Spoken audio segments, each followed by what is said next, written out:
Hello guys! Welcome back to my YouTube channel. In this video, magluluto tayo ng tadang! Tadang! Kamuting kahoy! Anong gagawin natin dyan guys?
Yad-yadin lang po natin to guys, lahat.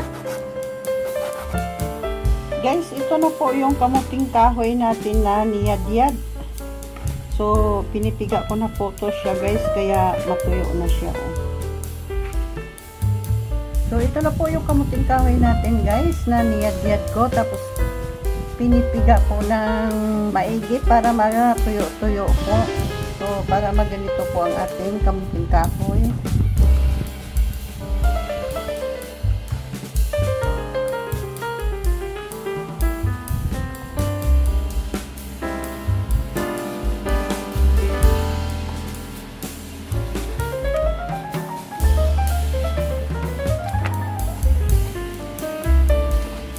Kalamay ito guys, sa Bisaya ang asukal na to. Ano ba sa Tagalog nito? Mascobado. Mascobado daw dito sa Laguna. Bigyan po natin siya ng niyog. Ayan. Yung di masyadong talanganin lang niyog nito. Pinakayod ko na rin. Halo lang po natin yung halo.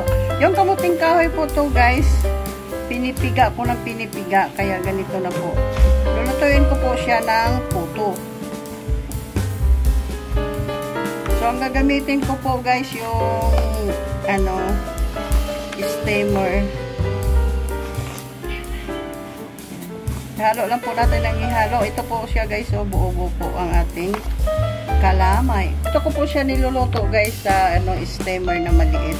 Tapos sinasapinan ko lang po ng dahon.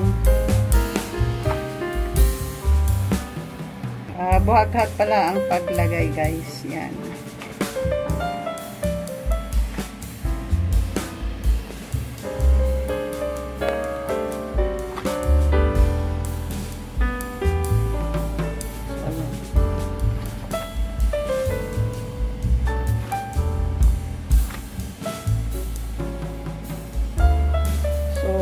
Salang na po natin.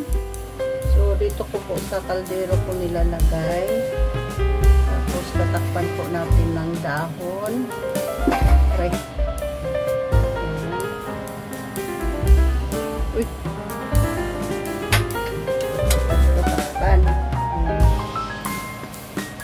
Siguraduhin na po natin guys na magtapat siya si singaw. Ayan. Tanggalin na po natin yung dahon na nasa tubig. Tapos ito po ang ating panghiwa.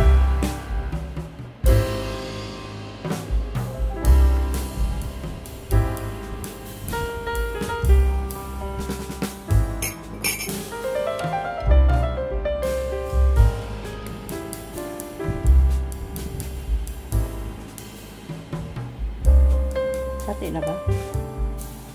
So, pag ganun lang natin.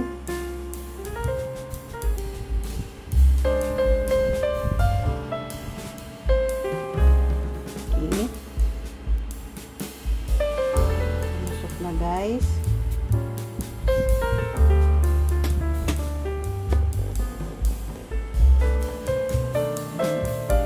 Sunod kalahati ano eh, dumaan eh.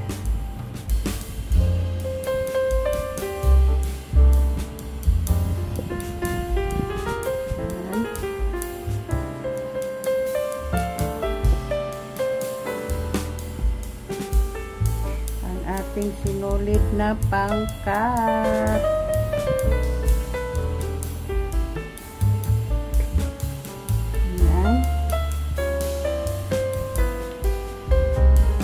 Ulit pa o okay na yan. Okay na. Tapos guys,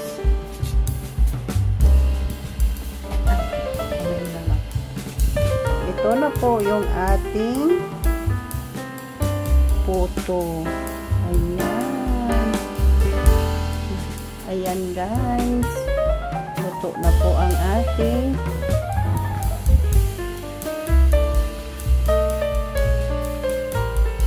ayan, parang na po na ano na siya guys,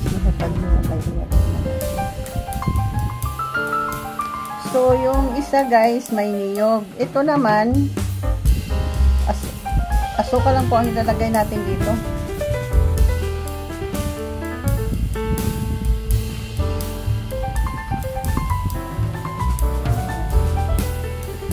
So ang nilalagay ko lang dito guys, asukal na lang. Yung isa may niyog po yun. So ang asukal po natin ganun pa rin guys.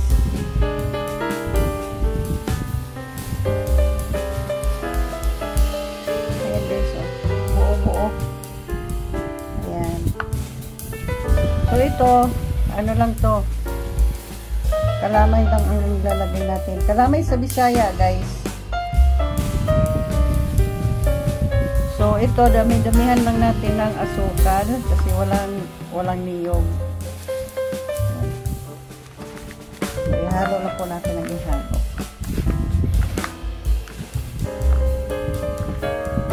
So naiba na ang kulay.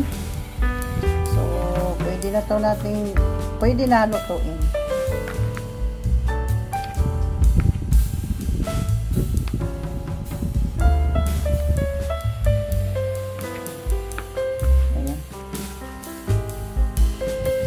So, lulutuin na po natin ng mga 20 minutes. Kasi malaki yung, lutuan ko, guys. Pero, titingnan lang po natin. Sisilipin lang po natin ang pagluto kung luto na po ba siya. Kasi depende po kasi yan sa apoy.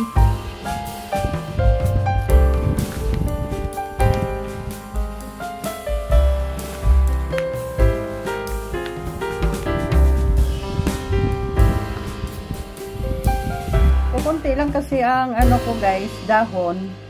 Kaya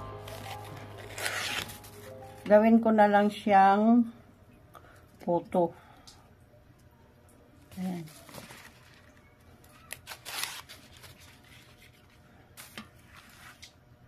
Ayan, lalagyan po natin siya ng dahon dito sa gilid para hindi magdikit. Pero pwede namang hindi rin. Pero sa akin, gusto kong lalagyan na lang guys. Ayan.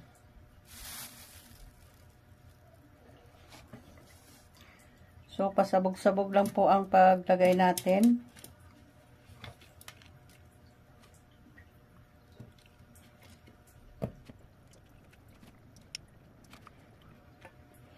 So pag magluluto ng puto guys, parang hindi pwedeng magwagwantis ka guys.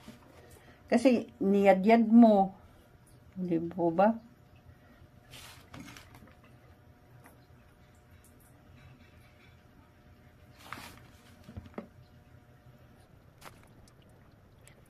So, dalawang klase po itong gawa natin. Ay, yung isa may niyog. Yung ito naman ay walang niyog.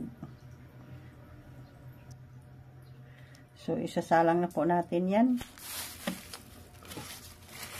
Ayan. Mainit kasi guys. Ayan, ang gausok pa guys. Okay kaya to guys. Tatanggalin na po natin. Oh, wow. So, yan po yung walang niyog. Ito po guys yung walang niyog. Yan. So, walang gaputi-puti, di ba guys? So, pag may dahon kasi guys, madali nating itaktak ang ating puto. Ayan. Ayan. O, di po ba? Yummy. First time ko pong nagawa niyan, guys. Pero nakikita ko na po sa nanay ko na gumagawa siya ng puto. Pero hindi po ganyan ang takalan niya. Kasi binibinta yung lata ng gatas po ang ginagawa niyang molding. So, yung sa akin kasi, guys, direktahan po yan, guys. Kasi kinakain lang po namin yan, guys. Sa mahal pa naman ng kamuting kahoy, guys. Yung nanay ko kasi guys, ang hinihiwa po niya noon yung sinulid. Kasi doon yun sa baon ng niyog. So, try natin sa kutsilyo ko. Hihiwain natin.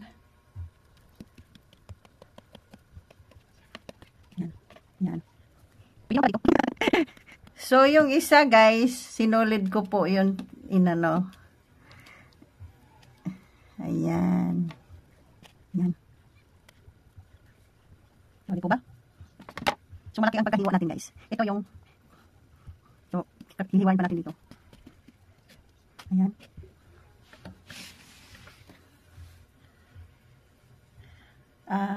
Kasaba cake. Ito ba kasaba cake? Photo yun. Photo ito, guys, eh. Ayan.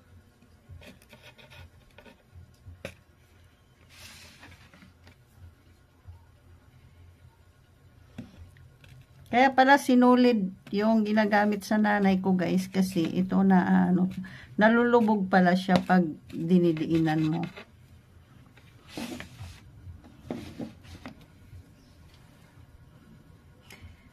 Kaya sinulid pala ang gamit niya kasi ito nadidiin. Yan. Nabubutas. Yan. So, let's eat. Okay. Ang daming asukal, guys. Ito po yung walang niyog. So, thank you for watching. Bye-bye!